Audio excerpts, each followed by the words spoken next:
This channel does not promote any violent, harmful, or illegal activities. All content provided by this channel is meant for an educational purpose only. বিক্ষোভের আগুনে চলছে হাওড়ার পিলখানা। নতুন করে সেখানে আবার উত্তেজনা। একটি টোটো এবং স্কুটিতে আগুন ধরে দিল উত্তেজিত জনতা। ছবি দেখাবো এবং আমাদের প্রতিনিধি সুজয় আমাদের সঙ্গে রয়েছে। সুজয় থেকে জানবো এই মুহূর্তে কি চলছে, কি পরিস্থিতি সুজয়?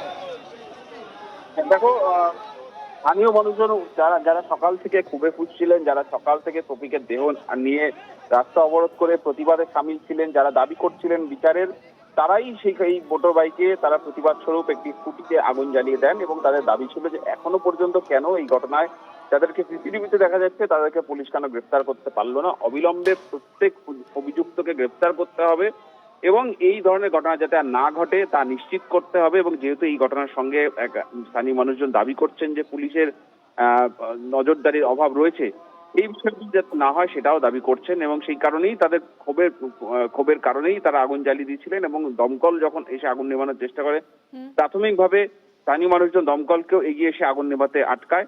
পরবর্তীতে পুলিশের হস্তক্ষেপ করে র্যাব এসে পৌঁছয় এবং তারপরে দমকল এসে আগুন নিভে এই মুহূর্তে যান চলাচল স্বাভাবিক হয়েছে এবং যে মৃতদেহ নিয়ে তারা প্রতিবাদ করছিলেন সেই মৃতদেহটিও সরিয়ে ফেলা হয়েছে। ফলে আপাতত পরিস্থিতি শান্ত, কিন্তু নতুন করে এই এলাকায় যাতে উত্তেজনা না ছড়ায়, নতুন করে যাতে আবার কোন রকম কোনো অশান্তি হিংসার ঘটনা না ঘটে সেদিকে পুলিশের নজর রয়েছে। হাওড়া সিটি পুলিশের তরফ থেকে প্রচুর পুলিশ মোতায়েন করা হয়েছে, র্যাব মোতায়েন করা হয়েছে।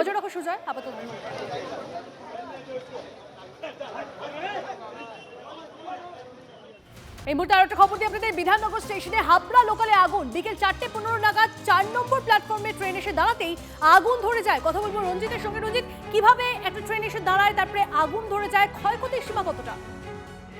দেখো তন্নিষ্ঠা, বিধাননগর স্টেশনে যখন হাবড়া লোকাল তখন ঘড়ির কাঁটায় বিকেল 4:15 আশেপাশে এবং 4 নম্বর প্ল্যাটফর্মে যখন হাবড়া লোকালটি দাঁড়ায় সেই সময় পেছনের দিকে অর্থাৎ হাবড়া লোকালের পেছনের সাইডে মহিলার কামরার নিচে একটি ব্যাটারি বক্সে হঠাৎ করে আগুন লেগে যায় এবং সেই আগুনের কালো ধোঁয়া কিন্তু স্টেশনের চারিদিকে ছড়িয়ে পড়ে। এর ফলে ধোঁয়া আতঙ্কে মানুষের মধ্যে ছড়িয়ে পড়ে। এরপরে যে ট্রেনে থাকা যাত্রীদের সুরক্ষার সঙ্গে নিচে নামিয়ে নিয়ে আসা হয়। পরবর্তীতে দেখা যায় স্থানীয় মানুষরা সেই অগ্নি নির্বাপনের সাহায্যে কিন্তু আগুন নেভানোর কাজ করে স্থানীয় মানুষজন এবং যারা হকার ছিল তারা কিন্তু নেমে আসে। এরপরেই কিন্তু আগুন নেভানো সম্ভব হয়। এর ফলে কিন্তু বেশ কয়েকটি ট্রেন এই হাবড়া লোকালের পেছনে দাঁড়িয়ে পড়ে। এর ফলে সাময়িক দেরিতে চলছে এই মুহূর্তে ট্রেনগুলো এবং ইতিমধ্যে কিন্তু এই হাবড়া লোকালটিকে সরিয়ে নিয়ে যাওয়া হয়েছে। এখন ট্রেন চলাচল স্বাভাবিক, এমনটা কিন্তু বিধাননগর স্টেশন। ভোটের মুখে ফের মালদায় বোমা উদ্ধার। বৈষ্ণবনগরে 3টি জার ভর্তি বোমা উদ্ধার। পারদেওয়ানাপুর শোভাপুর অঞ্চলে বাঁশ বাগানের মধ্যে বোমা ভর্তি জার দেখতে পান স্থানীয়রা। পুলিশ এলাকা ঘিরে রেখেছে। খবর দেওয়া হয়েছে বম্ব স্কোয়াডে।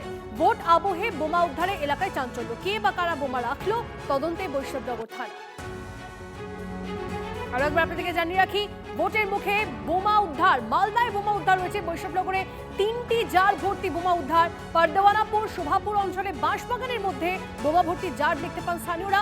পুলিশ এলাকা ঘিরে রেখেছে। খবর দেওয়া হয়েছে বম্ব স্কোয়াডে। ভোট আবহে বোমা উদ্ধারে এলাকায় চাঞ্চল্য। কে বা কারা বোমা রাখলো তদন্তে বৈষ্ণবনগর থানা।